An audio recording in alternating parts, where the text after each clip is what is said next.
Puji nama Tuhan. Di sisi kedua kita akan masuk kepada pembahasan mengenai Bapa, Putra, Roh Kudus adalah Yahweh. Dan nanti bicara tentang karya ilahi dari Allah Tritunggal, di mana ketiga pribadi itu selalu terlibat bersama-sama dalam melakukan setiap karya ilahi. Bapak Ibu Saudara yang terkasih, Yahweh adalah nama pribadi Allah. Bapa, Putra, Roh Kudus adalah Yahweh. Namun yang menjadi pertanyaan, mengapa Allah memperkenalkan dirinya dengan nama Yahweh? Apakah Allah memang memiliki nama Yahweh dari kekekalan? Apakah memang ada nama yang bisa menggambarkan kebesaran Allah? Tentunya ini layak untuk kita renungkan bersama-sama. Allah melebihi atau lebih besar dari apapun, sehingga tidak ada satupun nama yang bisa menggambarkan kebesaran Allah. Tetapi dalam konteks ad extra, dalam konteks karya ilahi secara khusus, dalam konteks karya keselamatan, dia perlu memperkenalkan dirinya atau menyatakan siapa namanya untuk membedakan dia dengan dewa-dewi atau ilah-ilah dari bangsa-bangsa lain. Seperti Keluaran 3 ayat 14 ketika Musa bertanya, siapakah namamu? Musa adalah pribadi yang diutus oleh Allah untuk menghadap umatnya atau bangsa Israel. Tetapi kalau ditanyakan nanti siapa yang mengutus engkau? Siapa namamu yang aku kasih tahu?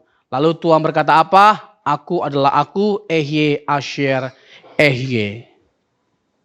Dia adalah yang hidup, dia adalah yang kekal, dia selalu ada, dia tidak pernah tidak ada. Lalu bagaimana nama itu dikenal oleh umat? Nah, nama Yahweh dikaitkan dengan kasih dan kesetiaan Allah terkait dengan perjanjian.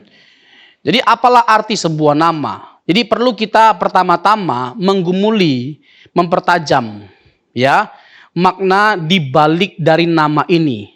Nama Yahweh itu nama pribadi Allah. Ini nama pribadi, personal name. Ya, ada general name, ada personal name. Nama yang umum yang dikenakan pada Allah kita Elohim. Tapi kalau Yahweh itu adalah nama pribadi Allah. Elohim itu menyatakan Allah yang transenden, Allah yang nun jauh di sana, tapi juga Allah yang maha kuasa.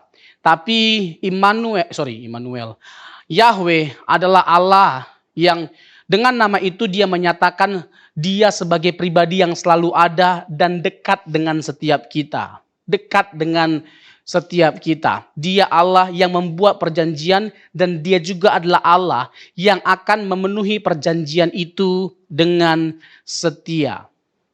Dia yang selalu ada. Dia yang penuh kasih. Nama Yahweh menggambarkan karya dari pribadi Allah kepada umatnya. Dia adalah sang penebus atau penyelamat. Ini adalah salah satu esensi dari nama Yahweh. Bahwa dia adalah pribadi yang selalu menyertai setiap kita. Dia adalah penebus, dia adalah penyelamat. Dalam konteks ini, maka kita dapat memberikan kesimpulan seperti ini. Bapa, Anak, dan Roh Kudus adalah Yahweh. Karena Yahweh adalah nama pribadi dari ketiga pribadi Allah, dan makna inilah yang membuat kita mengatakan ketiga pribadi itu adalah Yahweh. Kenapa? Karena makna dan karakteristik dari nama itu ada pada ketiga pribadi ini. Makna dan karakteristik dari ketiga pribadi itu ya ada pada ketiga pribadi ini. Dia yang selalu ada, dia yang selalu menyertai, dia yang membuat perjanjian, dia juga yang akan meneguhkan perjanjian itu, tidak mengingkari perjanjian itu, dia Allah yang setia. Jadi karakteristik atau makna dari nama ini ada pada ketiga pribadi ini. Nah, Misalnya, kalau kita bicara tentang Bapa adalah Yahweh, biasanya jarang dipersoalkan. Pada umumnya orang setuju bahwa Bapa adalah Yahweh. Tapi pertanyaannya, ini yang lebih banyak ditekankan dan lebih banyak diserang. Ya, kalau Roh Kudus, Roh Yahweh, banyak sekali ayat-ayat dalam Perjanjian Lama yang mengatakan Roh Tuhan, huruf besar semua. Bisa diketik kata-kata Roh Tuhan akan keluar semuanya. Roh Yahweh, banyak sekali. Tapi bagaimana dengan Yesus? Bagaimana dengan Yesus? Nah, kan salah satu makna dari nama Yahweh adalah Allah yang beserta kita. Apakah Yesus disebutkan sebagai Allah yang beserta kita? Coba Daniel pasal yang ke-7 ayat yang ke-14. Nanti bisa dibuka Matius pasal yang pertama, ayat yang ke-20 atau 21. Lalu diberikannya kepadanya kekuasaan dan kemuliaan dan kekuasaan sebagai raja, maka orang-orang dari segala bangsa, suku bangsa dan bahasa mengabdi kepadanya. Kekuasaannya ialah kekuasaan yang kekal, yang tidak akan lenyap, dan kerajaannya ialah kerajaan yang tidak akan musnah. Ayat yang ke-13-nya. Yesaya 7 ayat yang ke-14. Kan? Ya kan tadi saya turun ke bawah pun bukan ngopi tapi ngeteh. Ya kan? Memang ada-ada aja. Yuk, coba Bapak Ibu kita perhatikan sama-sama. Ini luar biasa ya, keharmonisan dari PL dan PB, bagaimana penulis PB itu mengalamatkan kebenarannya dengan merujuk kepada PL. Ya, semuanya itu ada dasarnya pada Perjanjian Lama, artinya bahwa penggenapan itu sempurna. Penggenapan nubuatan itu sempurna. Sebab itu Tuhan sendirilah yang akan apa? Memberikan kepadamu suatu pertanda. Sesungguhnya seorang perempuan muda mengandung dan akan melahirkan seorang anak laki-laki. Dan ia akan menamakan dia siapa? Dia menamakan dia siapa? Immanuel. Siapa dia? Yesus Kristus. Allah itu Immanuel, Allah yang beserta kita. Tapi ternyata Immanuel itu, nama Immanuel juga diberikan pada siapa? Yesus. Coba Matius 1 ayat 20 atau 21. 20 dulu deh. Matius 1 ayat 20. Tetapi ketika ia mempertimbangkan maksud itu, malaikat Tuhan nampak kepadanya dalam mimpi dan berkata apa? Yusuf anak Daud, janganlah engkau takut mengambil Maria sebagai apa? Istrimu. Sebab anak yang di dalam kandungannya adalah dari Roh Kudus. Ini adalah sesuatu yang bersifat supranatural. Ini adalah mujizat. Ya. Yesus lahir dari benih Roh Kudus. Ini supranatural sifatnya. Dan ini adalah sesuatu yang Tuhan kerjakan sendiri karena nggak ada yang mustahil bagi Allah. Karena Maria pernah bertanya bagaimana mungkin hal itu bisa terjadi. Tapi bagi Tuhan tidak ada yang mustahil. Ayat yang selanjutnya, ayat 21. Ia akan apa? Melahirkan anak laki-laki dan engkau akan menamakan dia Yesus karena dialah yang akan menyelamatkan umatnya dari dosa. Dialah yang akan menyelamatkan umatnya dari dosa. Dialah Immanuel, Allah yang menyelamatkan. Coba ditampilkan lagi ayat tadi.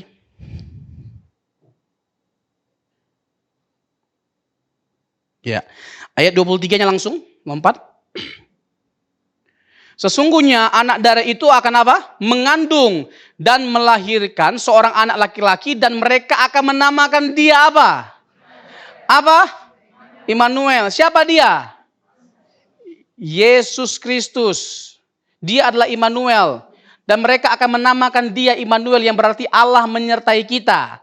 Dan ini adalah penggenapan dari Yesaya berapa tadi? 7 ayat yang ke-14. Kalau bisa Bapak Ibu hafal ya, ayat-ayat ini penting sekali. Ya, yang menunjukkan bahwa Yesus itu adalah Yahweh dan kita akan tunjukkan dia Yahweh dengan begitu banyak sekali bukti. Bukan hanya ada satu bukti. Bukan hanya ada dua, bertaburan. Kalau memang waktu kita panjang, satu harian pun bisa saya pakai untuk membuktikan bahwa Yesus adalah Yahweh. Iya kan?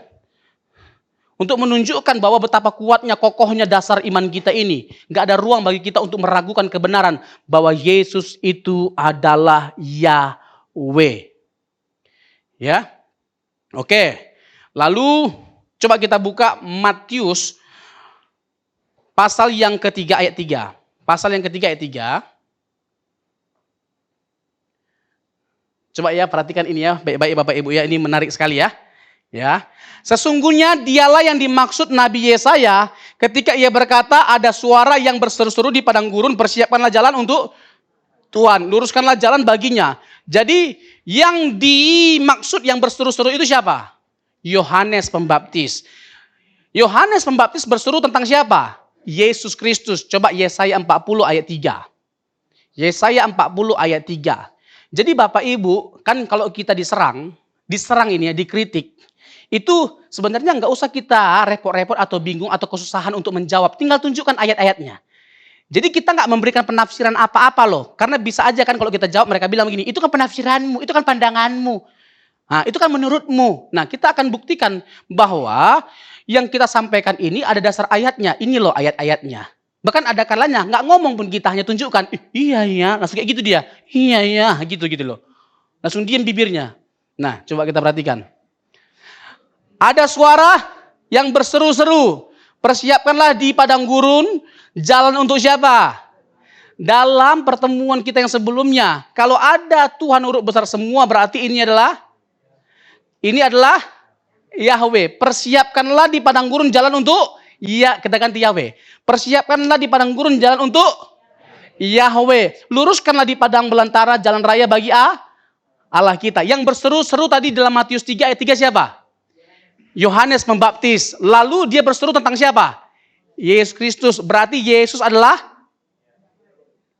Yahweh. Oke. Mantap ya. Boleh berikan tepuk tangan bagi Tuhan kita. Masih kurang Pak Pendeta. Kita gas. Yesaya 6 ayat 3. Yesaya 6 ayat 3 nanti dikutip oleh Yohanes dalam Yohanes pasal 12 ayat 41. Atau Bapak Ibu lihat saya aja. Ya. Nanti Yohanes 12 ayat 41 dia mengutip Yesaya pasal yang ke-6 ayat yang ketiga. Jadi dalam Yesaya 6 ayat 3, Yesaya itu melihat kemuliaan Yahweh. Melihat kemuliaan Yahweh. Lalu Yohanes mengatakan kemuliaan Yahweh yang dilihat oleh Yesaya adalah kemuliaan Yesus.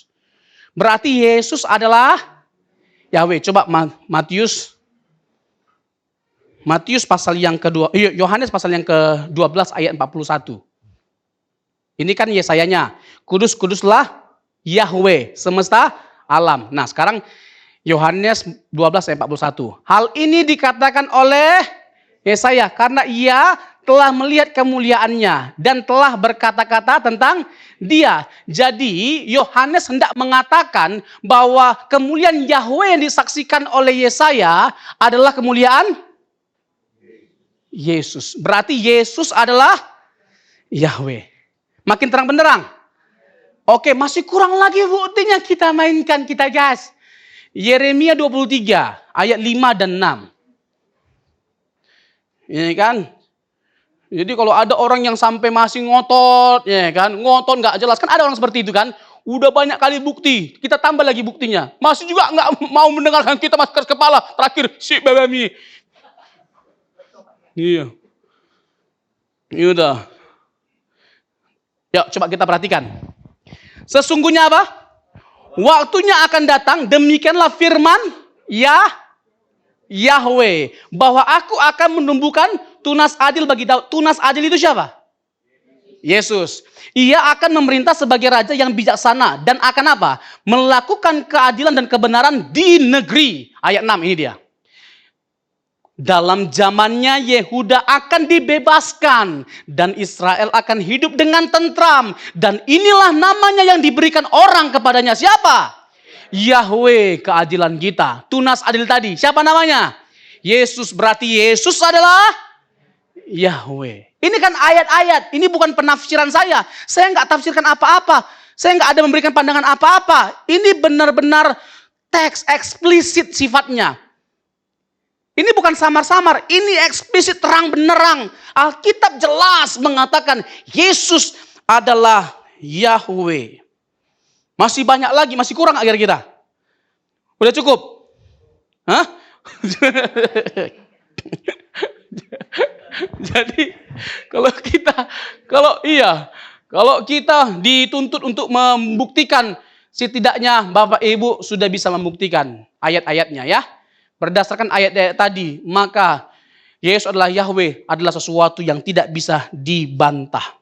Sangat kuat, sangat kokoh. Ya, apalagi sekarang ini kan, apalagi media makin canggih. Orang dengan mudahnya, ya dengan seringnya bahkan intensitasnya menyerang iman kita. Nah, Bapak Ibu juga harus ya mempersiapkan diri untuk menjawab semua tantangan yang ada, kritikan yang ada. Bapak Ibu tidak bisa tidak kritis, ya. Harus jadi jemaat yang kritis. Jemaat harus kritis, apalagi di zaman sekarang ini yang mana kebenaran makin memudar. Kebenaran nggak dianggap mutlak sifatnya, ya. Tidak mutlak sifat dari kebenaran itu. Dianggap oleh zaman ini. Dianggap relatif. Benar itu kan menurutmu. Ini tantangan zaman makin mengerikan. Jadi jemaat harus jadi jemaat yang kritis. Masalahnya kan kalau pendetanya aja nggak kritis, bagaimana jemaatnya mau kritis? Iya kan? Itu juga jadi masalah. Iya kan? Apalagi kalau pendeta dikritisi, paling nggak bisa. Dengarkan aja apa yang saya sampaikan, percaya ini benar. Makin repot kita. Iya kan? Dipaksa kita untuk percaya sesuatu yang belum kita kritisi. Mana bisa begitu? Ya, jemaat harus kritis. Tapi nggak sedikit ya, jemaatnya kritis, pendetanya nggak ngerti. Repot juga ini. Makanya ya, pendeta harus belajar baru mengajar. Jangan mengajar kalau nggak belajar. Apa yang mau kita ajari kalau kita nggak belajar? Makanya we have to learn first, then we have to live the truth, and then we share the truth. Apa yang mau kita bagikan kalau kita nggak terlebih dahulu belajar dan menghidupi? Jadi bagikanlah apa yang kita pelajari dan yang kita hidupi. Itu yang benar. Kita harus menggali sedalam-dalamnya kebenaran itu. Harus jadi jemaat yang kritis. Ya, tidak dosa menjadi kritis dan menjadi pintar. Amin. Jangan bilang begini, Pak Pendeta dulu ya saya sedikit-sedikit pakai otak, sedikit pakai otak. Semenjak saya sungguh-sungguh mengasihi Tuhan Yesus, saya nggak pakai otak. Mana bisa, Pak? Nggak bisa, Pak. Iya kan?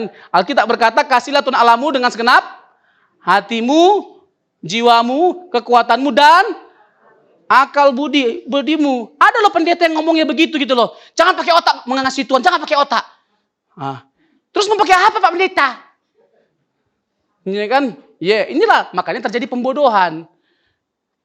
Karena apa? Pendeta sendiri kan melarang jemaat untuk pakai otak. Jangan pakai otak katanya. Nggak bisa kita mengasihi Tuhan pakai otak. Justru mengasihi Tuhan harus pakai otak. Dan nggak bisa otaknya cuma so-on. Ya, jadi kita sudah jelas dengan kita melihat Alkitab secara utuh. Ya, bahkan penulis Perjanjian Baru merujuk kepada Perjanjian Lama ketika menyatakan Yesus adalah Yahweh. Jadi para penulis pun bukan omong-omong. Dia bukan menjelaskan sesuatu yang tidak berdasar. Dasarnya kuat dalam Perjanjian Lama. Dari sejak lahir, dia adalah Immanuel, Allah yang beserta kita. Itu adalah Yesus. Jadi dalam pribadi dan karya Yesus ada unsur Immanuel, Allah yang beserta kita. Dia Allah yang menyelamatkan. Nama Yesus Kristus itu ada artinya. Yesus Kristus. Ini menarik sekali. Ini Yahweh. Yod-He. Waw-He. Ya, Yod-He, Waw-He. Yod-He, Waw-He. Ya benar lah. Percaya aja lah, percaya ya. Dalam hal ini Bapak Ibu percaya aja. Ya, daripada berantem kita.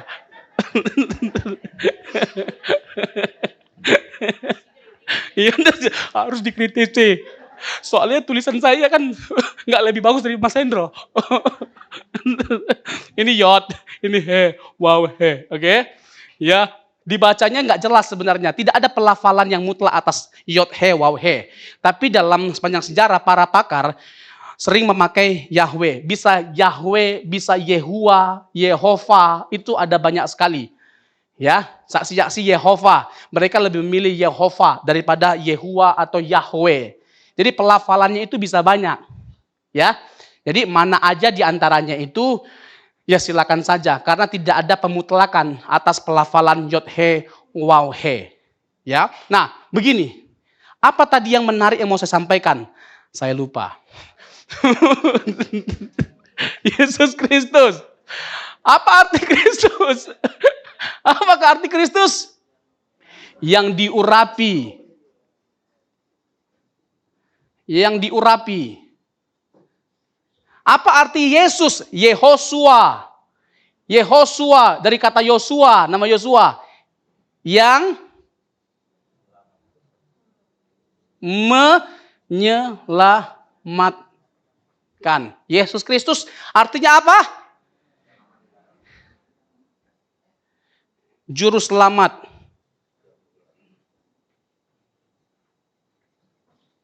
Yesus bisa yang menyelamatkan atau sang juru selamat. Jadi antara ini, bisa yang menyelamatkan atau juru selamat. Jadi Yesus Kristus artinya apa? Juru selamat yang diurapi. Nah, esensi nama Yahweh adalah Dia yang menyelamatkan. Jadi Yesus bisa disebut sebagai Yahweh karena pada diri Yesus ada karya apa? Karya yang menyelamatkan atau sebagai sang juru selamat. Dia adalah sang juru selamat. Tadi lahir di kota Daud siapa? Juru selamat Tuhan. Yaitu Kristus ya. Di kota Daud. Dia adalah juru selamat. Itu jelas sekali. Jadi ada padanan kata, makna dari nama Yesus dan Yahweh. Nama Yahweh, nama yang paling unggul dalam perjanjian lama. Nama Yesus adalah nama yang mendominasi dan menjadi pusat dalam perjanjian baru.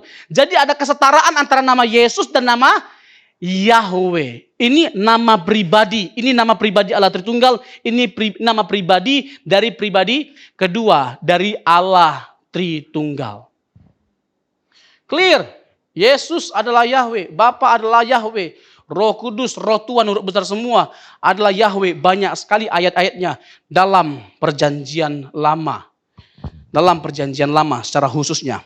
Nah, jadi Bapak Ibu sudah, menurut saya ya, sudah kuat dan banyak sekali dasar atau argumentasi untuk membuktikan Allah Tritunggal sebagai Yahweh. Nah, sekarang kita masuk kepada karya ilahi oleh Allah Tritunggal. Saya akan pakai, ini paling lama dan paling kompleks sifatnya, dan ini yang paling esensial. Karya ilahi oleh Allah Tritunggal ketika membahas ketritunggalan Allah. Artinya kenapa saya mengatakan ini paling esensial?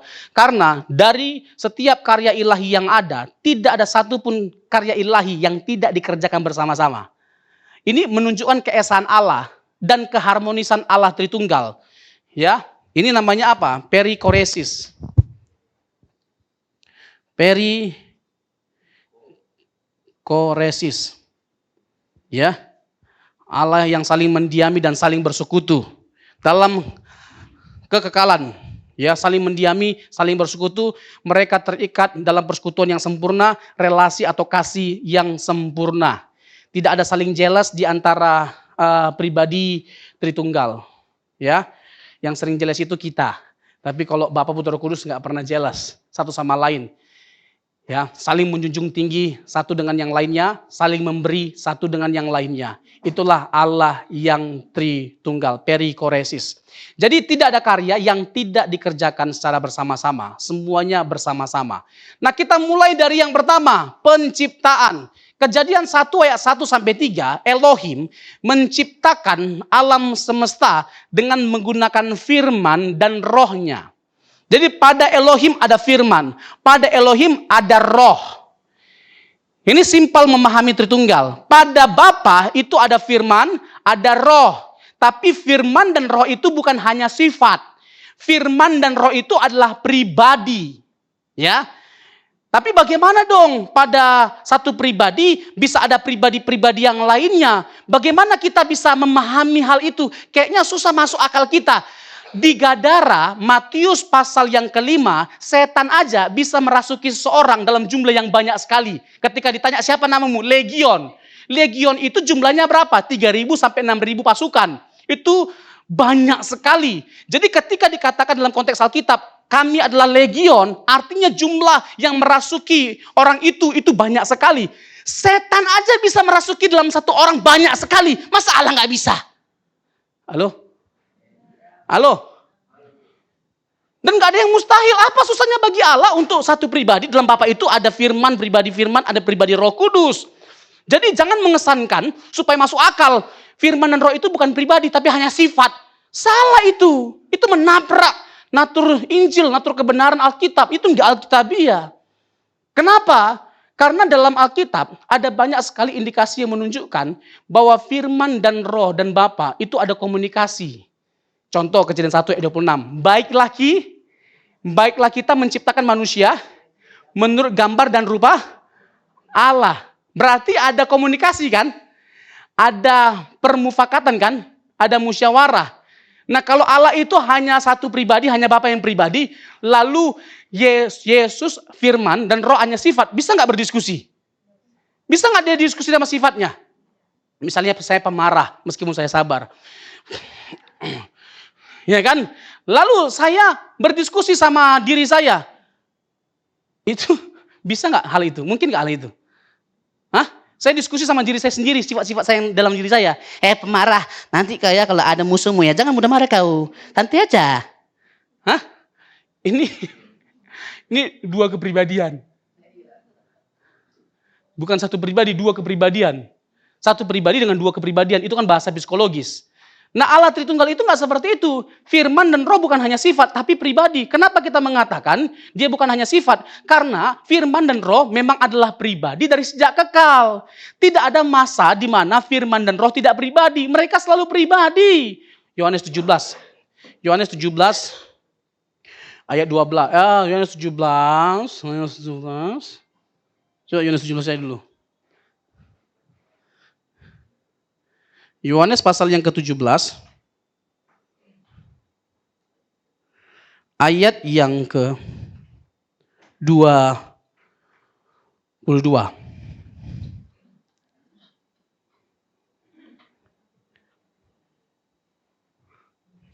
Dan aku telah memberikan kepada mereka kemuliaan yang engkau berikan kepadaku, supaya mereka menjadi satu, sama seperti kita adalah satu. Yesus dan Bapa dua pribadi yang berbeda tapi adalah satu. Dan dalam kekekalan mereka itu bersatu. Yesus itu tidak pernah tidak pribadi. Dia bukan hanya sifat aja. Dalam kekekalan dia adalah pribadi. Sehingga bisa ada berdiskusi, ada komunikasi. Bagaimana mungkin bisa ada komunikasi kalau Yesus itu hanya sifat? Bisa nangkap Bapak Ibu? Bisa nangkap?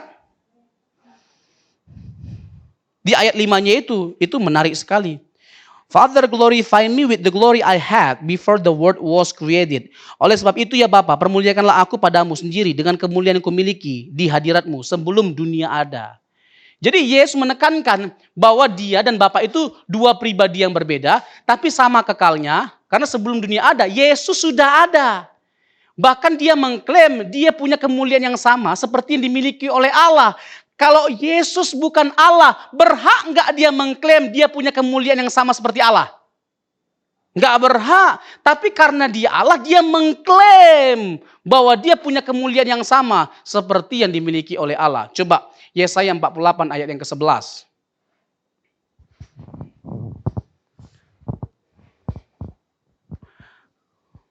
Aku akan melakukannya oleh karena aku sendiri. Sebab masakan namaku akan dinajiskan, aku tidak akan memberikan kemuliaanku pada apa? Kepada yang lain. Yesus itu adalah Allah. Sehingga dia memiliki kemuliaan yang ada pada Allah. Hanya Allah yang memiliki kemuliaan Allah. Untuk itu Yesus berhak mengklaim bahwa dia punya kemuliaan yang sama seperti yang ada pada Bapa. Jadi Kejadian 1 ayat 1-3 bicara tentang keterlibatan Allah Tritunggal dalam penciptaan alam semesta. Ada roh Allah yang melayang-layang di atas permukaan air. Ada Yesus yang menciptakan terang. Coba kita ulangi lagi ya, merefresh ingatan kita yang kemarin. Kejadian pasal yang pertama ayat yang kedua, ayat yang ketiga deh. Ayo masih ingat gak kita? Berfirmanlah Allah, jadilah terang, lalu terang itu jadi. Kan Yohanes mengatakan, akulah terang dunia. Akulah terang dunia. Yesus mengatakan, dalam pasal 8 dan pasal 9 dari Injil Yohanes. Dalam konteks apa Yesus berkata, akulah terang dunia? Salah satunya adalah ketika ada orang yang buta, lalu dia menyembuhkan orang buta itu. Dan orang buta itu pada akhirnya bukan hanya bisa melihat, tapi dia melihat sumber terang, yaitu Yesus. Nah, ayat ini mengatakan bahwa terang itu dijadikan, diciptakan. Berarti Yesus dicipta? Ini ayatnya gimana nih? Jadilah terang. Yesus berkatakan, akulah terang dunia. Ayat ini mengatakan jadilah terang. Berarti Yesus diciptakan ya, dijadikan ya? Hah? Oh, udah mulai yang stres ini. Di mana letak firman-Nya? Di mana letak Yesusnya? Oh, mantap kali. Begitu kayak dari tadi. Berfirmanlah Allah, jadilah terang, lalu terang itu jadi. Jadi Allah menjadikan terang dengan menggunakan firman. Yesus itu davar, Yesus itu logos, sang firman. Yang Yohanes 1 ayat 1, NRK hologos, hologos, sang firman. Ini dia, berfirmanlah Allah, jadilah terang. Pada mulanya adalah firman, firman itu bersama-sama dengan Allah, dan firman itu adalah Allah. Jadi firman itu bukan hanya pribadi yang berbeda dengan Bapa, tapi bersama-sama dengan Bapa dalam kekekalan, sekaligus dia yang bersama-sama dengan Bapa dalam kekekalan adalah Allah. Mantap ya Bapak Ibu ya. Tapi Roh Kudus adakah terlibat? Kan jelas ayat 3. Oh masih kurang Pak Pendeta. Oke, Ayub 33 ayat 4. Kita mainkan. Ayub 33 ayat 4. Roh Allah apa? Roh Allah telah membuat aku dan nafas yang maha kuasa membuat aku hidup. Terlibat nggak Roh Kudus dalam menciptakan? Terlibat. Dan Roh Kudus itu dalam konteks konsili dipandang sebagai apa? Sebagai sang pemberi hidup. Dan memang ketika Roh Kudus kan dari sejak awal menciptakan alam semesta, dia melayang-layang di atas permukaan air. Dan Roh Kudus yang fungsinya untuk memberi hidup tidak pernah berhenti. Dia bukan hanya berhenti pada waktu awal penciptaan. Dia terus bekerja untuk memberikan kehidupan bagi setiap kita. Jadi Bapa, Putra, Roh Kudus terlibat dalam karya penciptaan. Mazmur 33 ayat 6.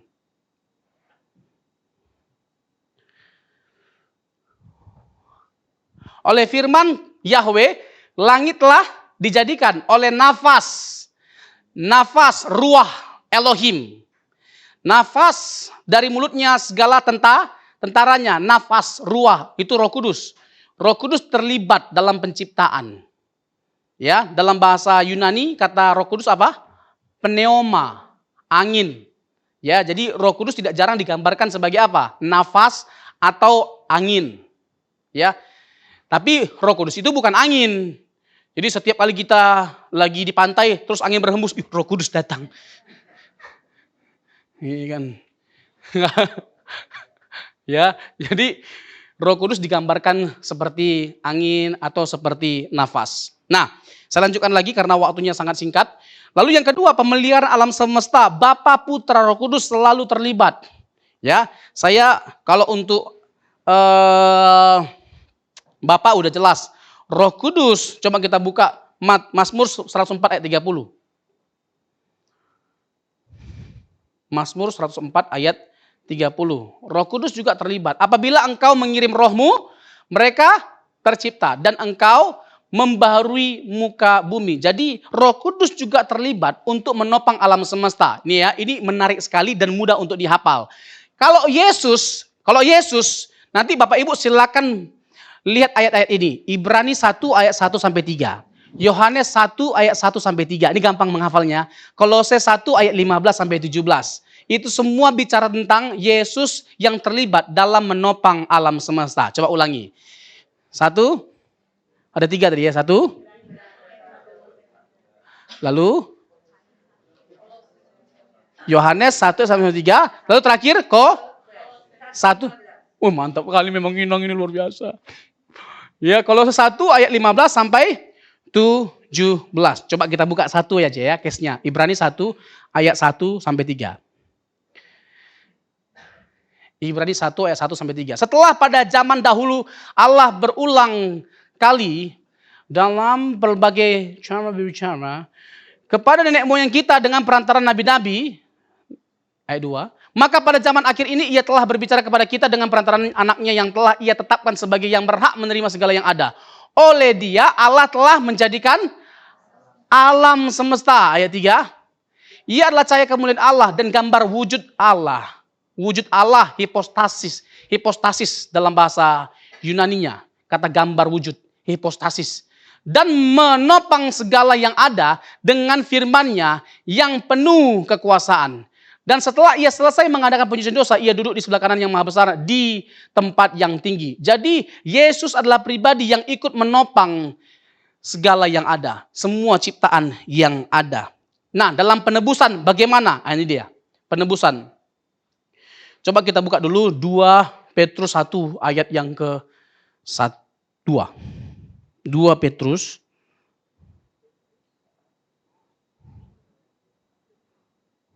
Kan? 2 Petrus 1.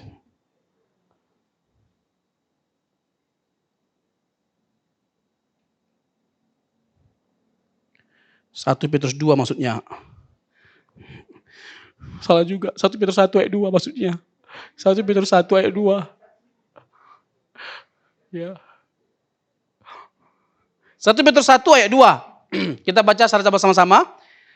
Yaitu orang-orang yang dipilih sesuai dengan rencana Allah Bapa kita yang dikuduskan oleh Roh supaya taat kepada Yesus Kristus dan menerima percikan darahnya. Kiranya kasih karunia dan damai sejahtera makin melimpah atas kamu. Jadi dari ayat ini kita dapat simpulkan bahwa ide keselamatan itu berasal dari Bapa. Lalu yang eksekutornya siapa? Yesus Kristus. Lalu sang aplikator yang mengaplikasikan karya keselamatan itu pada orang percaya siapa? Roh Kudus. Jadi dari Bapa ada apa? Ada ide, atau pemikiran. Karena Bapa yang mengutus anak, dalam pribadi anak dilaksanakan karya keselamatan itu. Dia adalah sang eksekutor. Eksekutor. Lalu Roh Kudus melakukan apa? Dia yang mengaplikasikan karya keselamatan itu. Atau sang aplikator. Ya. Jadi Bapa mengutus anak. Lalu Bapa dan anak mengutus Roh Kudus dalam konteks karya keselamatan. Seperti yang saya katakan sebelumnya.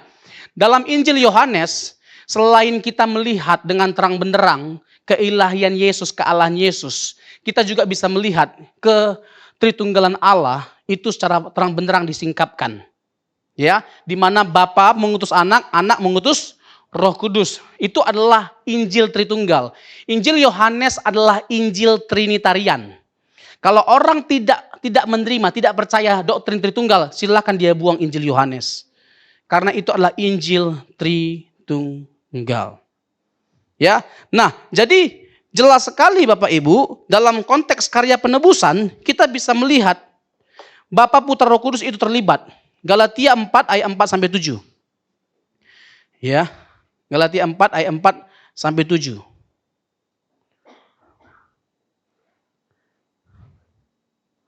Tetapi setelah genap waktunya maka Allah apa? Mengutus anaknya yang lahir dari seorang perempuan dan takluk kepada hukum Taurat. Ayat 5. Ia diutus untuk menebus mereka yang takluk kepada hukum Taurat supaya kita diterima menjadi anak. Next verse. Dan karena kamu adalah anak, maka Allah telah menyuruh roh anaknya ke dalam hati kita yang berseru, ya Aba, ya Bapa. Next. Jadi kamu bukan lagi hamba, melainkan anak. Jikalau kamu anak, maka kamu juga adalah ahli-ahli waris oleh Allah. Jadi ada Bapa, Putra, Roh Kudus yang terlibat dalam karya penebusan, karya keselamatan. Lalu selanjutnya kebangkitan, karya salib. Ya, kebangkitan karya salib. Sebelumnya saya mau tanya dulu. Ketika Yesus datang ke dunia, dia mati. Dia benar-benar mati. Amin. Dia bukan hanya pingsan, tapi dia benar-benar mati. dan data historis itu sangat banyak terkait dengan kematian dan kebangkitan Yesus. Artinya, tanpa Alkitab pun bisa kita buktikan bahwa Yesus benar-benar mati dan bangkit dengan kita menggunakan data-data historis. Bahkan dari sejak abad pertama, kita bisa menelusuri ya banyaknya dukungan tentang kematian dan kebangkitan Tuhan Yesus. Nah, kebangkitan Yesus, saya mau tanya sama Bapak Ibu. Waktu Yesus bangkit sendiri atau dibangkitkan Bapa atau dibangkitkan Roh Kudus?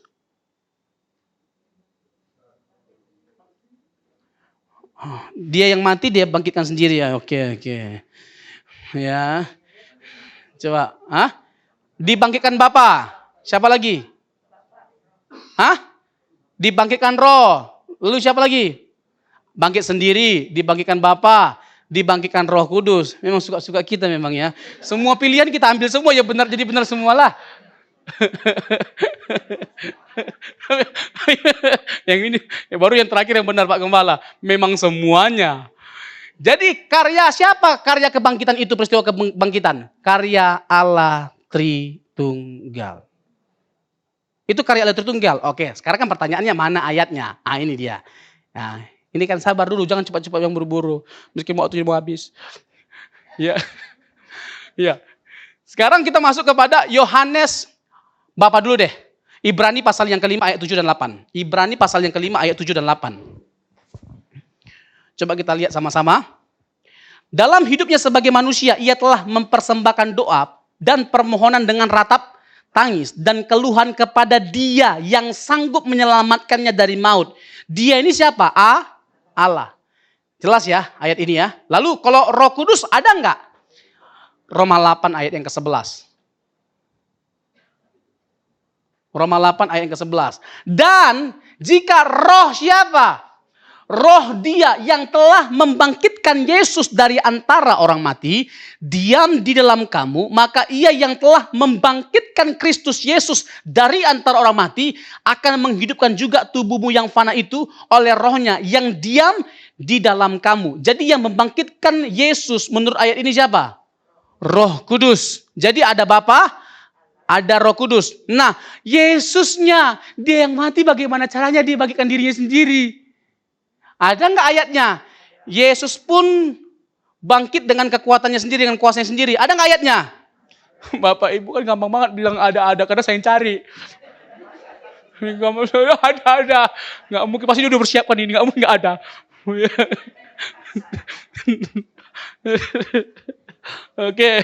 Oke, sekarang kita buka, sampai lupa saya ini.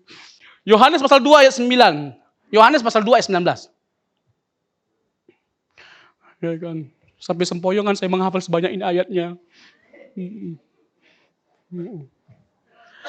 Jawab Yesus kepada mereka, rombak bait Allah ini dan dalam 3 hari aku akan mendirikannya kembali. Berapa lama bait Allah itu dibangun? 46 tahun. Yesus dianggap gila. Bagaimana mungkin ini orang ya, bait Allah itu dibangun 46 tahun. Lalu dia bisa membangunnya kembali yang hancur itu hanya dalam waktu 3 hari. Tapi Yesus perjelas yang dia maksud apa? Bahwa dia akan mati. Dia akan memberikan dirinya untuk dibunuh dan dia akan mati. Tetapi dia akan membangunnya kembali, mendirikannya kembali. Artinya dia akan membangkitkan dirinya sendiri. Ketika dia ngomong ini, dia sedang ngomong tentang apa? Kematiannya dan kebangkitannya. Ya, silakan nanti lihat ayat 21 dan 22. Coba 21.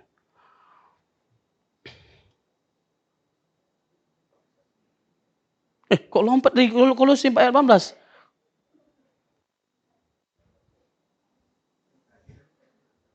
Kalau enggak, tadi masih Yohanes pasal yang kedua, ayat yang ke-20, 21. 21 dulu. Tetapi yang dimaksudkannya dengan bait Allah ialah siapa? Tubuhnya sendiri, dirinya, bukan bait Allah dalam pengertian fisik. Bahwa tubuhnya itu akan dihancurkan, artinya dia akan dibunuh.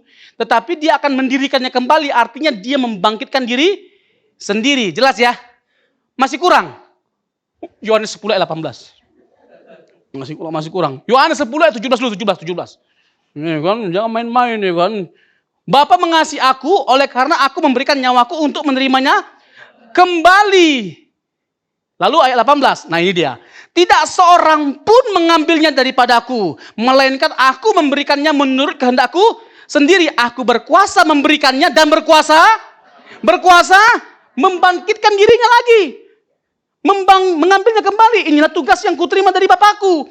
Jadi peristiwa kebangkitan adalah karya Allah Tritunggal, Bapa, Putra, Roh Kudus. Menurut ayat ini, Yesus bisa mati bukan hanya karena dia menjadi manusia, tapi karena dia menyerahkan nyawanya. Jadi kalau dia tidak menyerahkan nyawanya, dia nggak bisa mati. Yang kedua, ini penting sekali. Yesus pada akhirnya datang ke dunia, menebus dosa-dosa kita berdasarkan kerelaan. Tidak ada paksaan di sana. Jadi ini menunjukkan bahwa memang Allah Tritunggal adalah kasih. 5 menit lagi. Nah, kalau kita bicara tentang salib, ya, kalau kita bicara tentang salib seperti yang saya katakan tadi, ada keindahan Allah Tritunggal yang terungkap dari karya salib Kristus. Dia yang rela mati adalah dia yang diutus oleh Bapa. Dia yang rela mati adalah dia yang telah dipenuhi oleh Roh Kudus. Roh Kudus tidak pernah meninggalkan Yesus, bahkan saat-saat kematiannya. Dia tetap ada pada Yesus Kristus. Keindahan Allah Tritunggal itu terlihat pada karya salib Kristus. Seperti yang saya katakan tadi, tempat terindah dalam kehidupan kita adalah Golgota. Karena tempat itu adalah tempat di mana Allah menerima setiap kita yang telah memberontak, yang telah menolak Dia. Kita dibenarkan, kita diterima, kita yang tidak layak dilayakkan. Tempat pemulihan semua luka yang ada. Tempat di mana setiap kita direngkuh, dipeluk oleh Allah Tritunggal. Terakhir.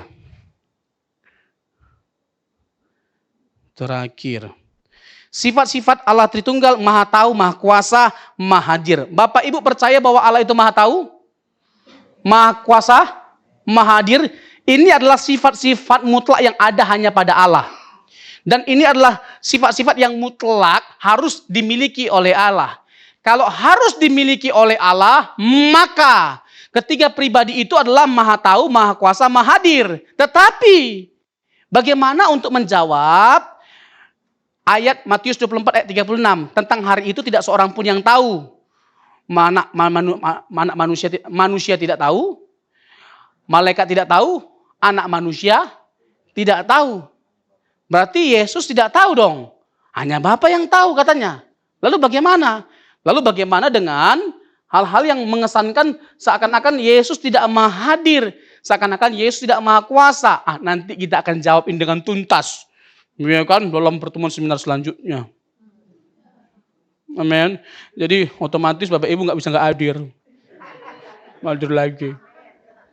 Kalau semuanya dikasih tahu, udah nggak ada lagi yang kasih tahu nanti selanjutnya. Habis semuanya. Apalagi kita kan udah male.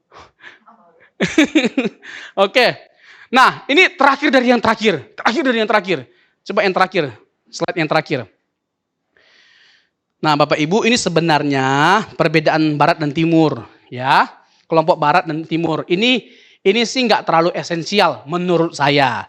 Tapi kalau Bapak Ibu tanya sama saya dalam pertikaian, perselisihan atau perdebatan antara Barat dan Timur tentang Roh Kudus, itu keluar dari siapa? Bagi saya ini menurut saya kan dari Bapa dan Anak. Kalau Timur, Bapa melalui Anak. Kata filioku dan ya.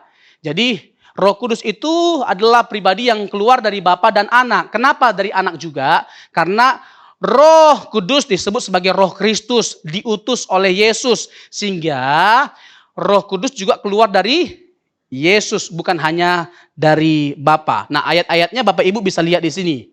Ya, bahwa Roh Kudus bukan hanya disebut sebagai Roh Bapa, tapi juga Roh Anak. Disebut Roh Allah, Roh Kristus. Diutus oleh Bapa, tapi juga diutus oleh Yesus. Ya, bertaburan ayat-ayatnya, banyak sekali. Nah, tapi saya jelaskan sedikit dulu. Jadi kekristenan itu kan muncul di mana? Timur kan? Jadi dulu semua gereja itu satu. Lalu ada pemecahan lah, muncullah kelompok Barat. Nah, kelompok timur itu yang berbahasa Yunani, kelompok barat yang berbahasa Latin. Lalu nanti adalah perpecahan besar di tahun 1054 atau abad ke-11. Nah, yang menengarai ya. Perpecahan besar ini adalah terkait dengan filioku tadi, dan atau melalui bapa melalui anak atau bapa dan anak. Kan sebenarnya ini nggak terlalu esensial lah. Ngapain kita sampai pecah? Sampai perang hanya karena masalah yang nggak esensial ini. Ya, ini nggak terlalu esensial. Tapi percaya bahwa Bapa, Putra, Roh Kudus adalah pribadi yang berbeda-beda dan satu hakikat esensial. Amin. Ya. Jadi ya udah nggak jadi masalah. Meskipun sebenarnya perpecahan itu bukan hanya terkait dengan doktrin, tapi juga terkait dengan politik. Dan itu luas kalau mau dibahas. Capek kita membahas itu. Dan kenapa saya nggak mau bahas panjang lebar? Karena nggak terlalu esensial. Nggak jadi hilang keselamatan kita hanya karena memilih salah satu di antaranya. Oke, Bapak Ibu, Tuhan Yesus memberkati.